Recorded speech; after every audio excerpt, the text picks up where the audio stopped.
180 minutes out from hearing the WNBA is in a lockout. Yup, that's right.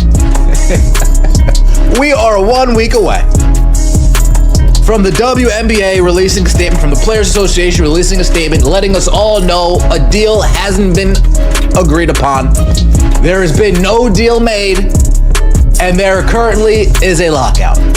All these players rehabbing at facilities. See ya. Wouldn't want to be it. Yeah, Caitlin, that includes you. Some people are saying the players aren't really negotiating. They just want everything their way. One observer even called it a hold-up. The tension's rising fast, and now we're just days away from a possible lockout. The Players Association fired back at Adam Silver, accusing the league of bad math and trying to undervalue their contributions. But Silver didn't hold back either. He responded firmly, saying their entire proposal was flawed from the start and that he wouldn't let their narrative take over. Get ready. The players' side. Thank you, Adam Silver, for stepping up and being the adult in the room. Both sides of these ladies have been acting just like kids. They've been acting like kids. You got the players demanding certain things just because they feel like Caitlin Clark has it, like personal security and all types of stuff. This has been nonsense. This has been nonsense. It looked like there's been no progression, and Adam Silver is stepping in and making sure that the CBA gets done. We are going to get into this. Welcome to Keep the Vision. Make sure you like, comment, subscribe, share the channel, hit that bell notification. Let's rock. So, the clock is seriously ticking. We're down to just 68 hours before the WNBA could face a lockout. And this isn't just about big names like Caitlin Clark. It affects every player, especially those without major endorsement deals or solid financial cushions. Imagine facilities shutting down, stopping crucial rehab and training for players like Sophie Cunningham or Cindy Colson. That means a lot of athletes could lose their entire livelihood. The idea of the season just stopping casts a huge shadow over basketball right now. And honestly, everyone's on edge. The behavior that we've seen from the Players Association is nothing shy of immature. It's nothing short of, oh, goodness gracious. I don't know how. Team Kathy over here. Team WNBA. Team WNBA owners over here. Yeah. Just give them a raise in salary. Whatever, screw the percentage. Just give them a raise in salary and call it a day. Just give them a raise in salary, give them some amenities, 50% of jersey sales, call it a day. That's not good enough. They want 50%, the term that we've heard. Listen, the WNBA executive director, Terry Carmichael Jackson, completely went off. She accused the league of trying to run down the clock and, get this, put lipstick on a pig when it comes to player pay. She believes the entire system is designed to undervalue players, even though they're the ones driving the league's growth. The Players Association also pushed back hard on the league's transparency, especially after management called a part of their proposal uncapped. That one comment blew everything up, making these negotiations. He's called things out like, yeah, Kathy needs to work to have a better relationship with the players. He said that. He's also said, yeah, it seems like things are getting a little bit really personal. You know what I'm saying? It's getting real catty and personal, as things tend to get when women get to going back and forth and all of this stuff. Adam Silver stepping in and saying, hey, I'm going to make sure that there's a 2026 WNBA season. I'm going to make sure this CBA gets done, and I'm going to make sure it's fair for both parties. This whole revenue sharing thing, we're not doing that because the NBA... Now, the league didn't stay quiet either. They fired right back at the Players Association with a strong letter saying their claims were simply incorrect and, honestly, surprising. A WNBA spokesperson flat out denied that they haven't offered an uncapped revenue-sharing model, saying, no, our proposal actually includes a system where player pay increases directly with league revenue, with no cap on the upside. This whole back and forth just shows how differently both sides see the financial picture. Give up something, I give up something. You give up something, I give up something. The problem that we have here is that the players don't want to give up anything. They're just demanding everything. Let me say that one more time. The players don't want to give up anything, but they are demanding everything. That's not called a negotiation. kind of called a holdup, right? The only thing is, ain't too much to hold up. Let's get into the Players Association responding to Adam Silver. Please like the video, comment, subscribe. This, league officials are super frustrated. They're saying it doesn't help for the Players Association to misrepresent their proposals while also blaming the league for delays. The league claims it has presented major comprehensive proposals that would benefit everyone. But according to them, the Players Association hasn't offered any real economic counter-proposals. On top of that, the league says the union keeps refusing to even discuss many of the terms already on the table. It sounds like a total stonewall, dragging out uncertainty for both players and fans. Adam Silver stepping in and said, hey, I'm going to make sure that there's a 2026 WNBA season. I'm going to make sure this CBA gets done, and I'm going to make sure it's fair for both parties. This whole revenue sharing thing, we're not doing that because the NBA makes way more money than the WNBA.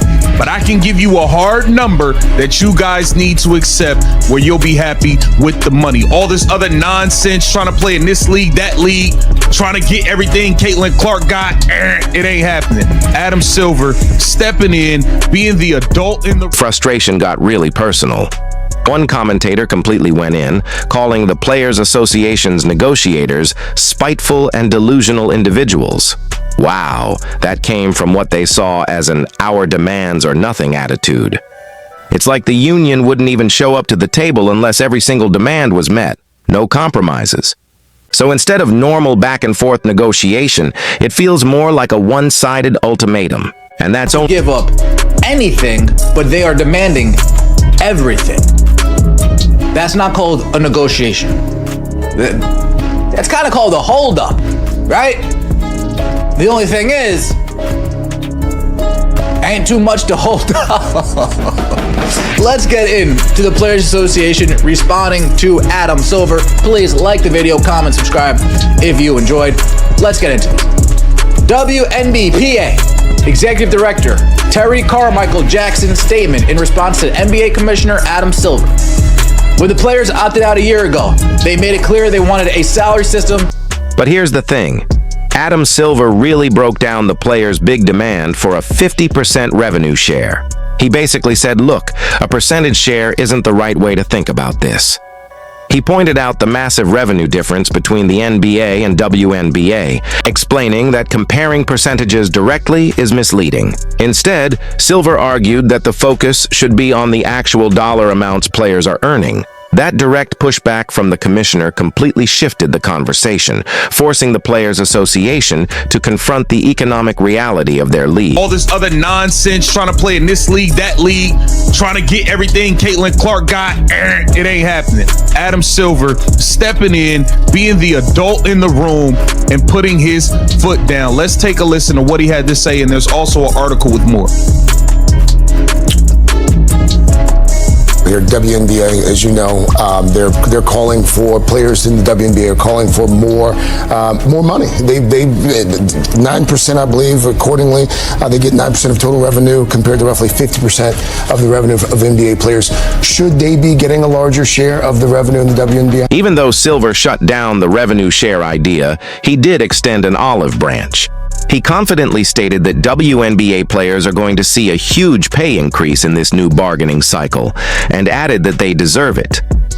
This promise of significant raises, separate from the tricky revenue-sharing model, was meant to directly address players' concerns about compensation. His public statement validated their efforts and showed that the league is serious about improving their financial situation.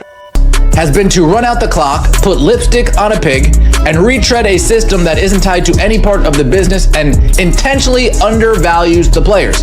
The fact that the league now wants to call any part of its proposal, quote, uncapped, is precisely why its leadership, transparency, and accountability are being challenged right now. So the league is calling you guys a bunch of pigs. Okay. What the league and teams are really trying to do is not only limit the cost of labor, but also contain it through an artificial salary system that isn't tied to the business the players are building in any real or meaningful way. You know they know it's bad when the... Now, When you look at the current WNBA salary structure, it really shows the financial struggles players face. Standard salaries range from around $66,000 to $204,000, all under a modest $1.5 million team salary cap. These numbers completely fuel the players' frustration. You saw them wearing those "Pay Us" protest shirts at the All-Star game, a clear message highlighting how unhappy they are with their current earnings. There's a major gap between what they contribute and what they're paid. Money. They 9%, I believe, accordingly. They get 9% of total revenue compared to roughly 50% of the revenue of NBA players. Should they be getting a larger share of the revenue in the WNBA? Yes. I mean, I think the share isn't the right way to look at it because there's so much more revenue in the NBA. I think you should look at it in absolute numbers in terms of what they're making, and they are going to get a big increase in this cycle of collective bargaining, and they deserve it. All right, you heard him. The word share is not the right way to look at this because the NBA is bringing in so much more revenue than the WNBA. So he's letting it be known. Listen. What's wild is that players are now directly using the influence of stars like Caitlin Clark in their demands. They're pushing for things like personal security, even citing Clark's own experiences. Plus, they're calling for broader benefits and softer salary caps. And get this, the Players Association is even seeking historical pay adjustments for former players dating back to the 1999 and 2002 seasons. That adds so many layers to these talks. Some commentators are calling these demands excessive, and it's definitely making an already complicated negotiation. Wholeheartedly believe these are spiteful, entitled, delusional individuals. We have our demands, and if you can't meet our demands, we're not coming to the table. Does that sound about right to you guys? Sounds right to me. We stand ready to continue negotiating in good faith and hope they will do the same so that we can finalize a mutually beneficial new CBA as quickly as possible. Yeah, I agree. Whatever the league says, I'm going to agree with. Anti-Players Association over here. And now, this whole dispute has spilled into politics. More than 70 elected officials from across the U.S., including some major names, have stepped in directly. They sent a powerful letter to both WNBA Commissioner Cathy Engelbert and NBA Commissioner Adam Silver, urging them to negotiate in good faith and finalize a fair CBA before that critical October 31st deadline. This kind of external pressure from lawmakers adds yet another layer of scrutiny and urgency to an already high-stakes situation. So much more revenue than the WNBA. So he's letting it be known. Listen, that whole revenue share thing, y'all need to knock it off. Y'all need to knock it off. Shout out to Christian S on Twitter, and shout out to Oh No He Didn't. I got that one from Oh No He Didn't on Twitter. Christian S posted this article. Adam Silver says he expects big raises for WNBA players in new CBA and that they deserve it. This is an article on Fox Sports, okay? This is on Fox. Let's take a look at this article, man. Adam Silver stepping up and being the adult in the room. Thank you, Adam. Thank you. What's more, the Players Association has a controversial history that's raising eyebrows. This is the same group that once tried to have a journalist's credentials revoked just for doing her job. They actively attempted to derail her career and livelihood. Behavior like that makes people question the union's judgment and integrity. It's tough for some to side with them in these negotiations, especially when their current demands are being seen as increasingly unreasonable. This is a Players Association that tried to get a person's credentials removed for, quote, doing her job. I'm not taking that side, ever. Ever. Right? Once we have that epiphany moment, wait, these are people that made up a situation in their mind, felt so much offense to it, felt like they were a victim to a person doing their job. They went out of their way to actually get this person removed from her job and had her credentials pulled. They're literally trying to take money out of her pocket, strip her from a way she earns for her family. And the thing is, a lot of people believe WNBA Commissioner Cathy Engelbert herself has become a major obstacle to reaching a deal. Critics argue that there's been absolutely no progress under her leadership, and one commentator even called for her removal. Reportedly, players are refusing to negotiate key terms as long as Engelbert remains in charge. This deep animosity and total lack of trust between the Players Association and the commissioner highlight how desperately leadership change might be needed to move forward. October 31st. That deadline is approaching rapidly, you guys. It's approaching very, very fast. Adam Silver made clear WNBA players will be getting big raises. Speaking on NBC's Today in advance of Tuesday night's season opening NBA doubleheader on that network, Silver responded to a question about whether WNBA players should get a larger share of that league's revenues. And his quote was, "Share isn't the right way to look at it because there's so much more revenue in the NBA. Facts." Silver said, "I think you should look at it in absolute numbers." Meanwhile, amid all this escalating tension, Mark Davis, owner of the championship-winning Las Vegas Aces, offered a completely different perspective. He emphasized that everyone needs to come together, rejecting this idea of two sides in conflict. Davis urged all parties to focus on one shared goal, building a better future for the league. His call for unity and a collective vision stands out against all the fighting and accusations. To quote, bargain in good faith to reach a fair CBA in a timely manner before the October 31st deadline. The only fair deal in these players' eyes is everything they are demanding. They're not asking, they're demanding. They're not negotiating, they're demanding. They're not coming to the table because they're not getting what they demand. Remember, they're not willing to give up anything. They just want everything.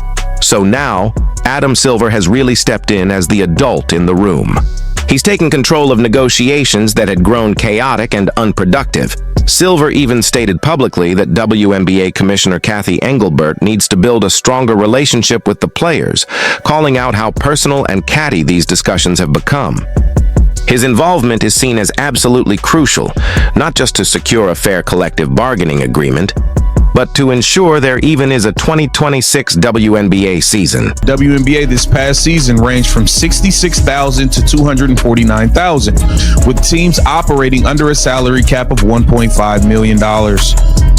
It says WNBA players want much more in the next CBA. Players at this season's WNBA All-Star Game warmed up in shirts saying, "Pay us what you owe us," a clear message how they are unhappy with current salary levels. The Vegas Aces owner also has something to say about this. We'll get into that. It says the players exercise their right to opt out of the current CBA with hopes of getting, among other things, increased. Adam Silver didn't hold back either, calling out the increasingly personal and petty tone of these disputes. He admitted that talks had become emotionally charged, drifting far from objective business discussions. His acknowledgement of that personal tension reflects what many observers have been feeling, but it also signals his intent to refocus everything on professionalism, logic, and progress. Now, because of the complexity of the issues, the deep disagreements, and the Players Association's rigid stance, a brand new deal before October 31st seems unlikely. Many insiders believe an extension of the current CBA is the most realistic outcome. Still, Silver's public promise that players will see significant pay increases, no matter what, provides some much-needed reassurance for the league's future.